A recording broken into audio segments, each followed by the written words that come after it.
우리는 질병이 있을 때마다 항상 두려워합니다. 왜냐하면 이 질병이 그냥 독감처럼 쉽게 넘어가면 상관이 없는데 생명을 앗아가기 때문에 두렵습니다. 목숨이 중요하기 때문입니다. 다 내려놓아도 생명만큼 중요한 것이 없기 때문에 이것을 지키기 위해서 안간힘을 씁니다. 어떤 때는 매전매석이라는 이름으로 마스크를 몽땅 사가지고 쓰는 사람이 있습니다. 지금 뉴코로나 바이러스가 성행하고 있는 중국에는 부자들이 가끔 그런 짓 한다고 합니다. 마스크를 한 번 쓰고 버리고 한 번 쓰고 버리고 하루 종일 써도 되는데, 그리고 어떤 사람은 없어서 못 쓰는데 자기들은 불을 과시한다고 그렇게 하는 사람이 있다고 합니다. 나쁜 거죠.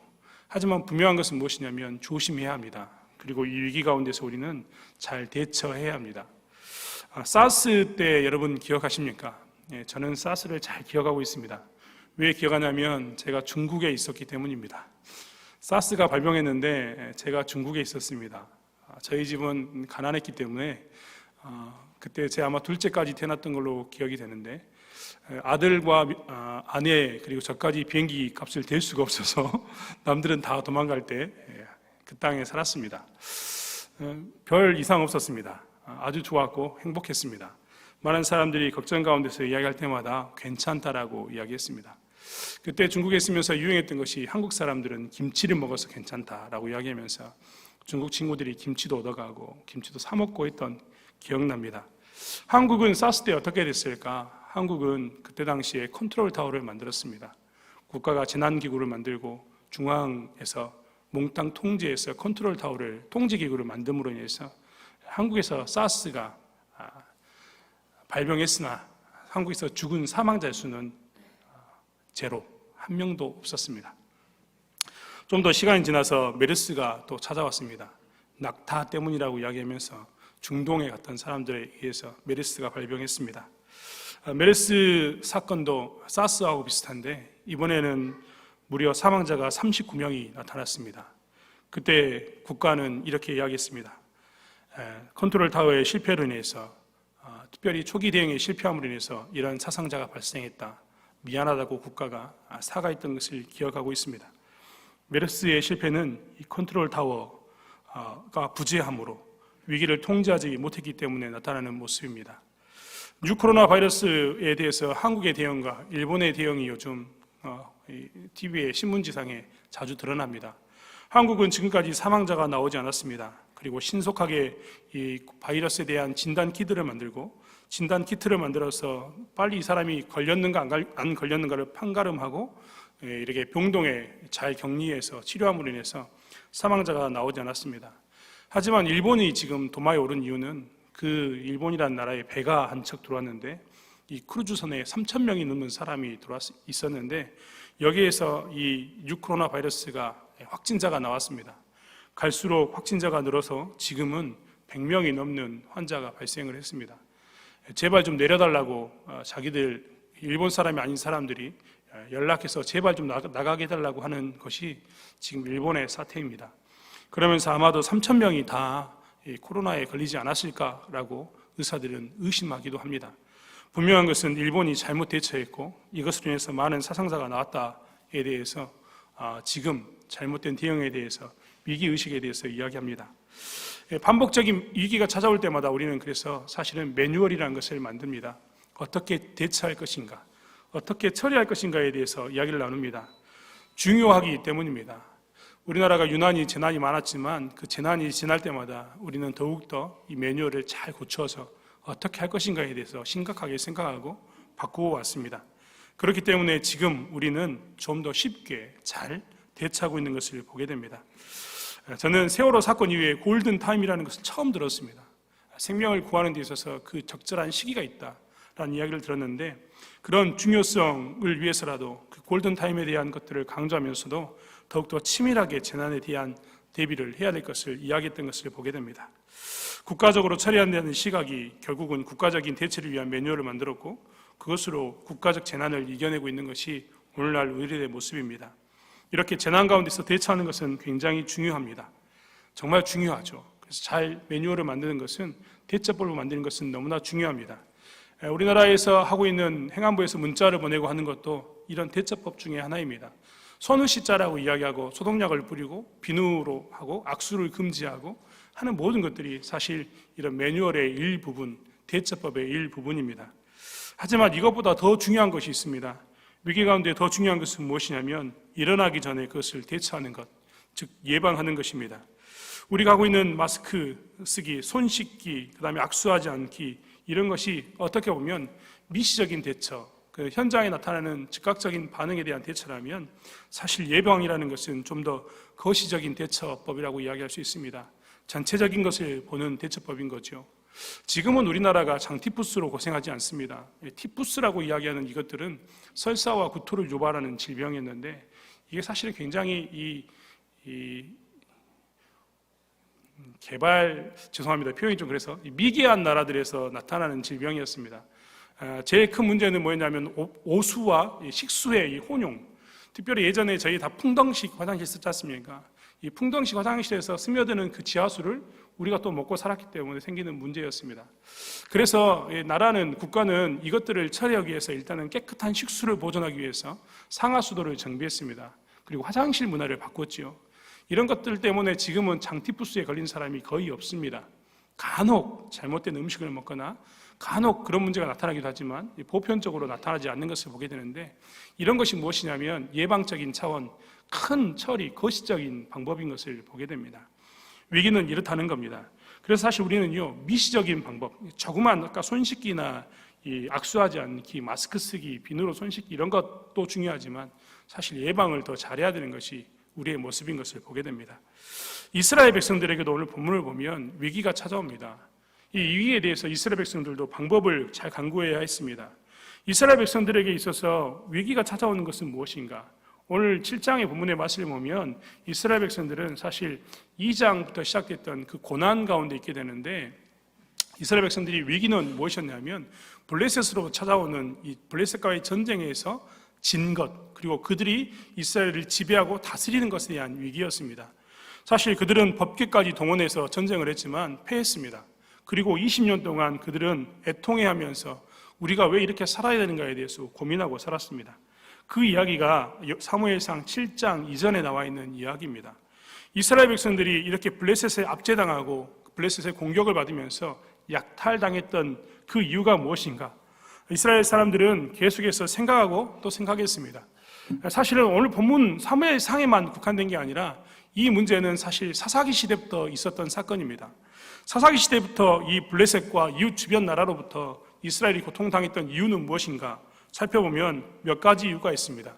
먼저는 출애굽기 13장 17절에서 하나님이 이야기하셨던 것처럼 블레셋 사람의 땅의 길은 가까울지라도 하나님이 그들을 그 길로 인도하지 아니하셨으니 이는 하나님이 말씀하시기를 이 백성이 전쟁을 보면 뉘우쳐 애굽으로 돌아갈까 하셨음이라 라고 이야기하는 것처럼 블레셋의 군대가 강했습니다.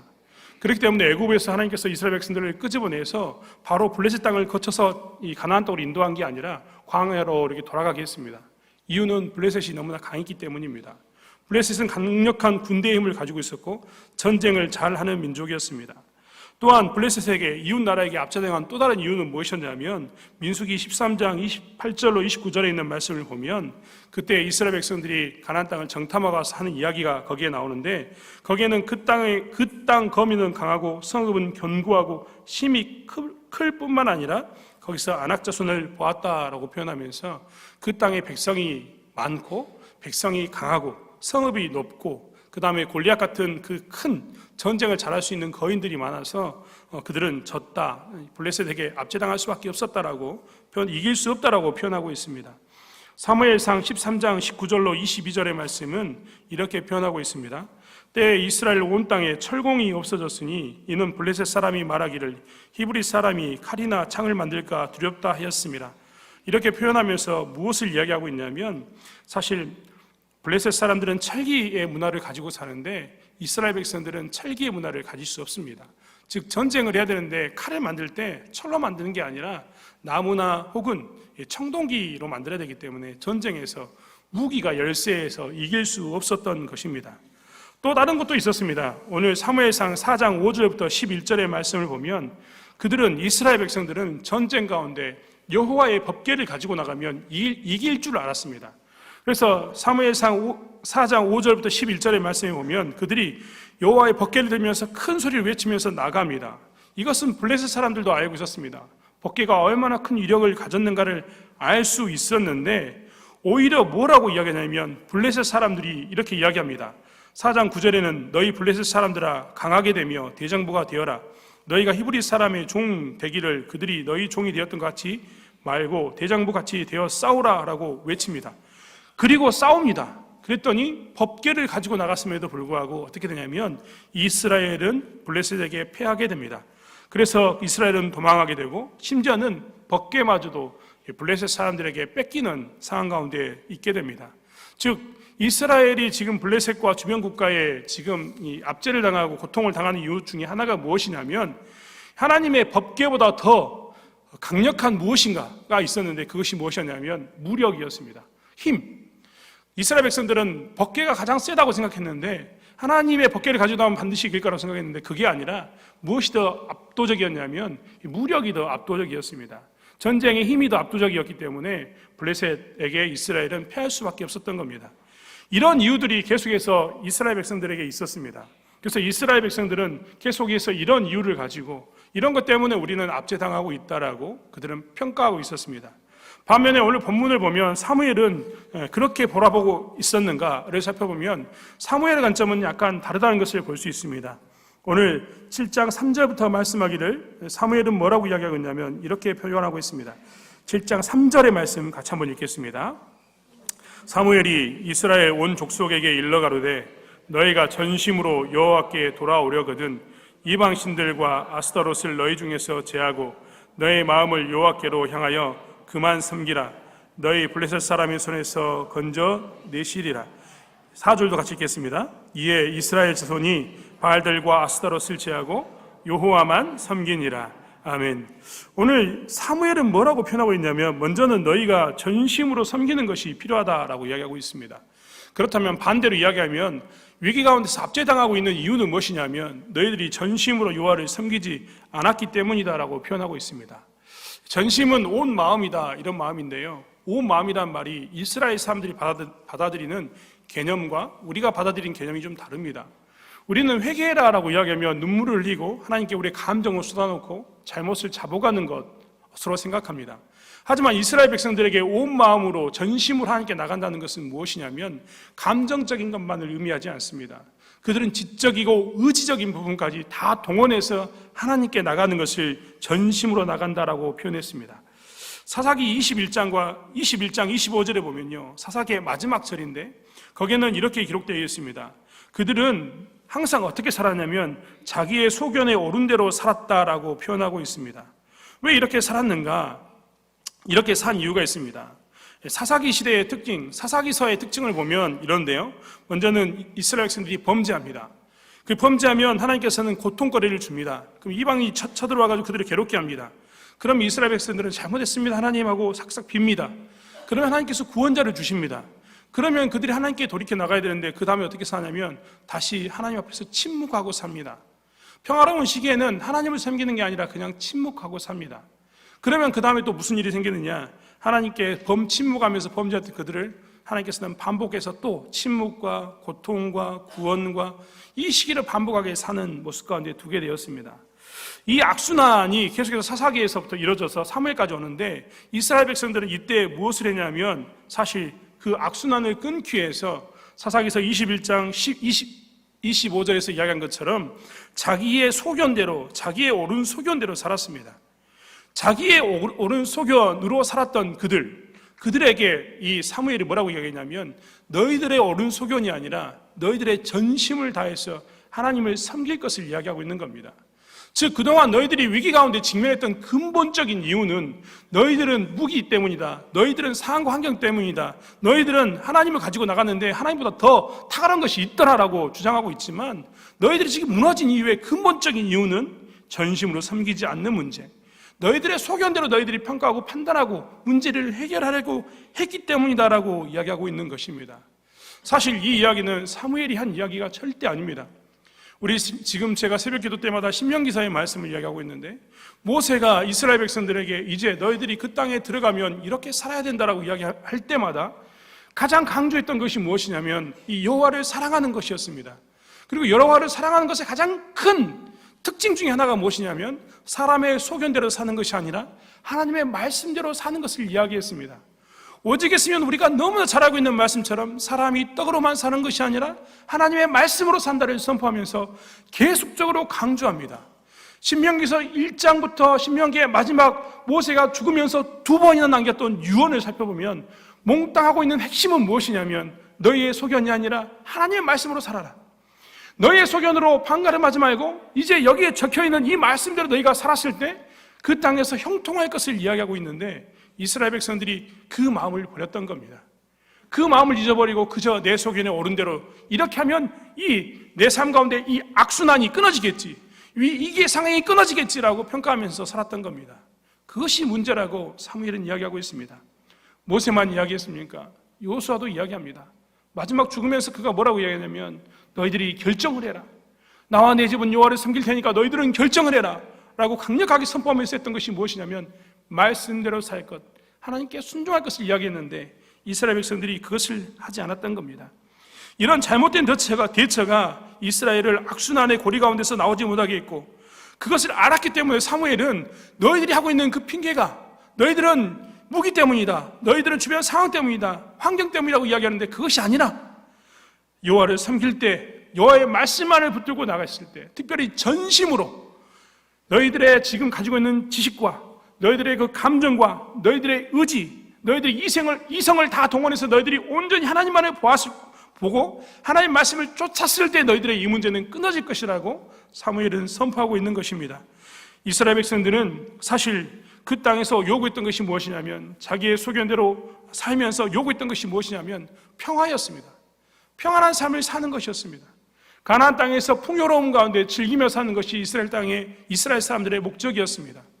그렇기 때문에 항상 그들은 그 평화, 풍요로움을 쫓아갔는데 사무엘은 철저하게 이야기하는 것입니다. 하나님 없이는 풍요로움이 없다. 잠시의 평화가 깨지더라도 하나님의 말씀을 가지고 사는 것, 하나님의 뜻대로 사는 것이 너희들에게 진정한 이 위기를 탈출하게 하는 도구가 될 것이라고 이야기했던 것입니다. 두 번째로 사무엘의 관점에서 위기를 벗어나기 위해서 이스라엘 백성들이 해야 할 것은 이방신들을 제거해야 되는 것이었습니다. 이방신들을 제거한다는 이 문제도 두고두고 했던 말씀 중에 하나입니다. 우리가 보기에는 이렇게 미련할까라고 생각하지만 이들이 이방신들을 버릴 수 없는 이유는 오직 하나였습니다. 풍요로움 때문이었습니다. 왜냐하면 그 당시에 가장 확실하고 가장 안정적이고 풍요로움을 가져줄 수 있는 가장 좋은 방법은 무엇이냐면 그 가나안 땅에 사람들이 살고 있었던 것처럼 바알신과 아세라신을 쫓아가면 가장 풍요롭고 안정적으로 넉넉하게 살 수 있었기 때문입니다.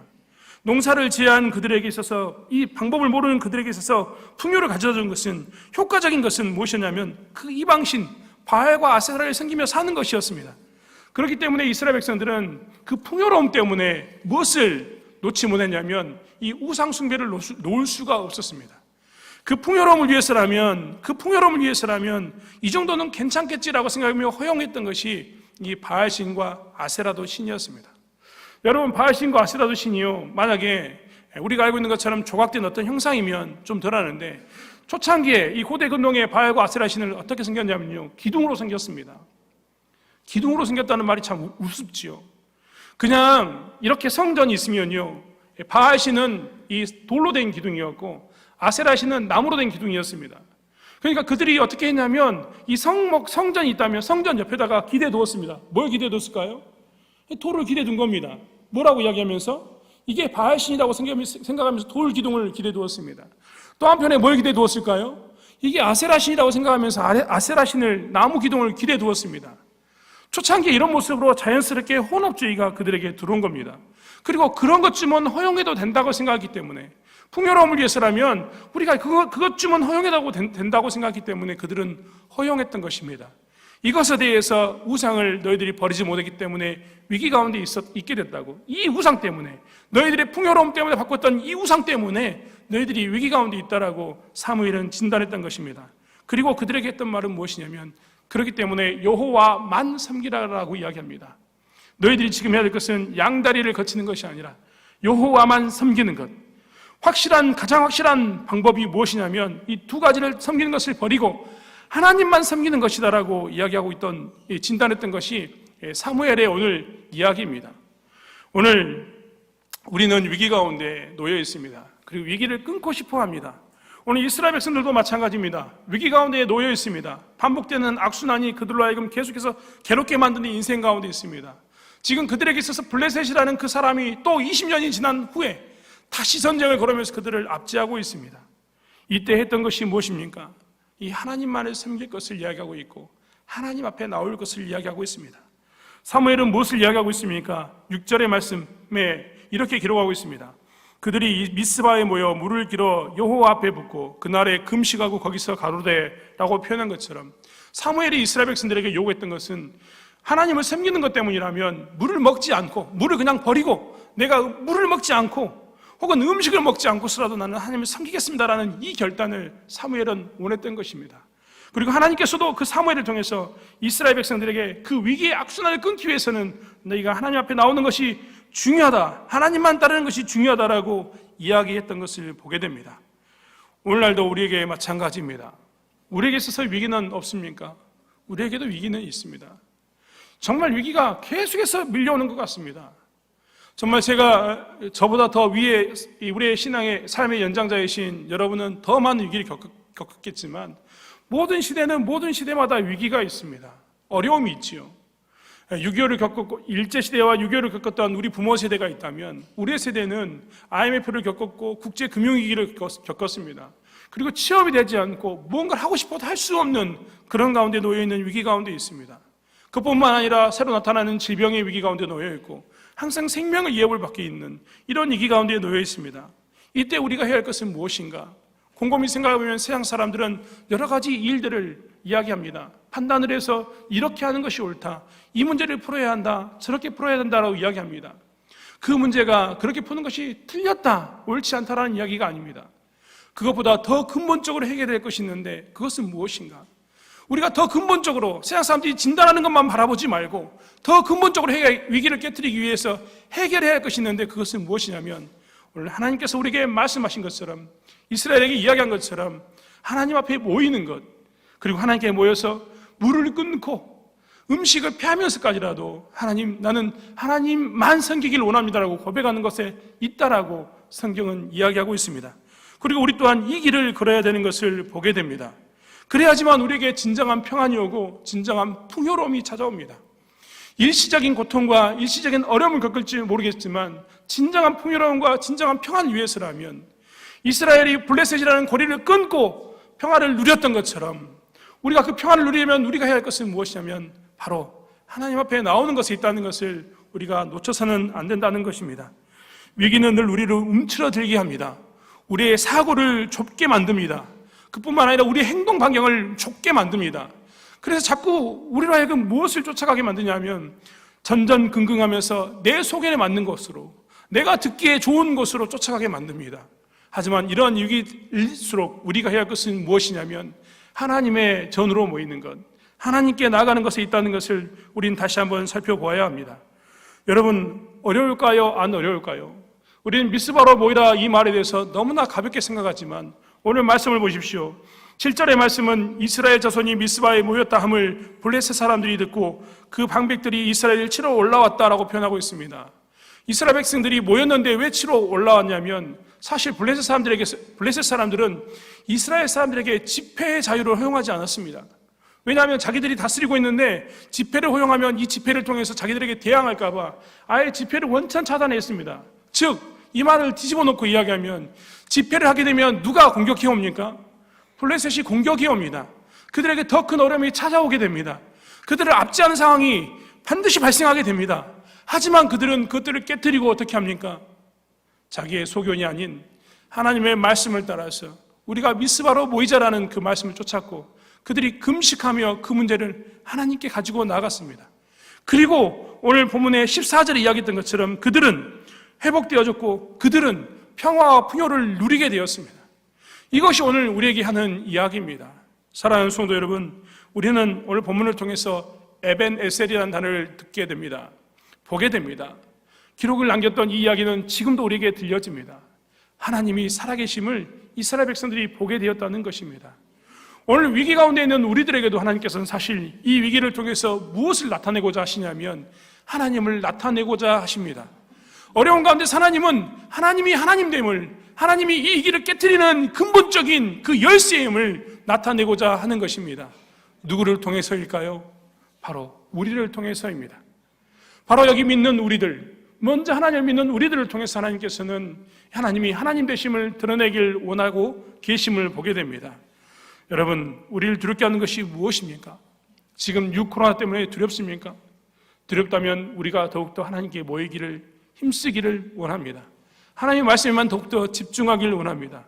기도의 체가 굳이 여기가 아니더라도 집안에서 하나님께 나아가고 우리가 모이는 자리에서, 우리가 서 있는 자리에서 하나님께 나가는 것이 우리의 모든 문제보다 앞서서 하나님께 나가는 것이 근본적인 해결법임을 고백하며 살았을 때 하나님께서는 우리를 통해서 역사하실 줄 믿습니다. 기독교가 어떻게 반응했는가 여러 번 늘 자주 이야기했습니다. 로마 시대 때 기독교가 반응한 이유는 로마 시대 때 가장 큰 역병, 그때 당시에 페스트라고 이해하는 쥐로 인한 강력한 전염병이 있었는데 그 당시에 수많은 기독교인들이 그 역병이 일어났을 때 다 도망간 것이 아니라 로마 사람들은 내 가족이 병이 들면 가족을 버리고 도망을 갔는데 이 기독교인들은 어떻게 했냐면 자기 가족도 아님에도 불구하고 그들을 돌보기 위해서, 버림받은 그들을 위해서 돌보기 위해서 나아갔습니다. 어떤 사람은 죽기도 했지만 어떤 사람은 그 안에서 살아나서 계속해서 그들을 돌보았습니다.